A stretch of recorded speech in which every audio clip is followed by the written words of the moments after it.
Nandyal Chabolu మెట్టపై private travels వేగా bus వేగంగా వచ్చి బోల్తా పడింది. నెల్లూరు నుంచి కర్నూలుకు వెళ్తుండగా ప్రమాదం జరిగింది. ఘటనలో బస్సులోని 6 ప్రయాణికులకు గాయాలయ్యాయి. హైవేపై పెద్ద రాయి ఉన్నందున ఈ ప్రమాదం జరిగిందని డ్రైవర్ అంటున్నాడు. గాయపడిన ప్రయాణికులకు నంద్యాల ఆసుపత్రిలో చికిత్స అందించారు. పోలీసులు కేసు నమోదు చేసి దర్యాప్తు చేస్తున్నారు.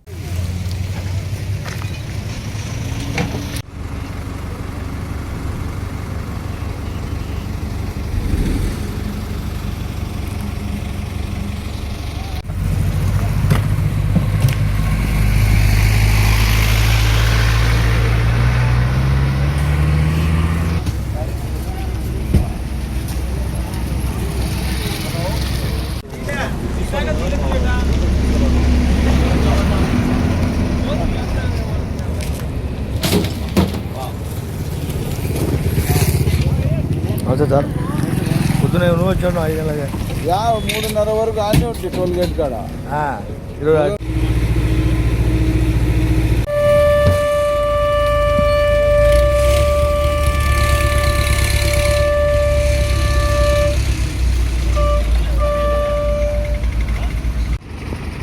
ఏం జరిగింది సార్? ఉదయం 5-10 గంటలకు నెల్లూరు నుంచి కర్నూలు పోయే వేగా బస్సు ఏసీ బస్సు దేవుని వల్ల ప్యాసింజర్స్ 6 మంది ఉన్నారు కాబట్టి ఎటువంటి ప్రాణాపాయం జరగలేదు. ఎవరు కూడా పెద్దగా గాయాలు కాలేదు. డ్రైవర్ చాకచక్యంగా కొద్దిగా స్లో చేసినాడు కాబట్టి బండి కొద్దిగా అప్సెట్ అయిపోయింది. డ్రైవర్ కూడా ఎటువంటి దెబ్బలు లేవు, చిన్న గుంపురుగా అయినాయి. మాకు ఇమ్మీడియట్లీ 900 ఫోన్ వస్తానే మా SBT SP sir Srinivas Reddy sir మేము వచ్చేసి ఉదాహరణ కొద్దిగా నెక్స్ట్ వెహికల్స్కి ఇబ్బంది లేకుండా రోడ్ క్లియర్ చేసుకుంటా చేసేసినాము. తర్వాత ప్యాసింజర్స్ మార్నింగ్ చేసిన తర్వాత 108 వెంటనే వచ్చేసింది. తిరుపతి మన నంద్యాల హాస్పిటల్ పంపించాము. ప్రమాదానికి కారణం ఏమి సార్? ప్రమాదానికి మన వచ్చేటప్పుడు కొద్ది స్పీడ్ వచ్చాడు. వచ్చి కటింగ్లో ఓవర్ కటింగ్ చేశాడు డ్రైవరు.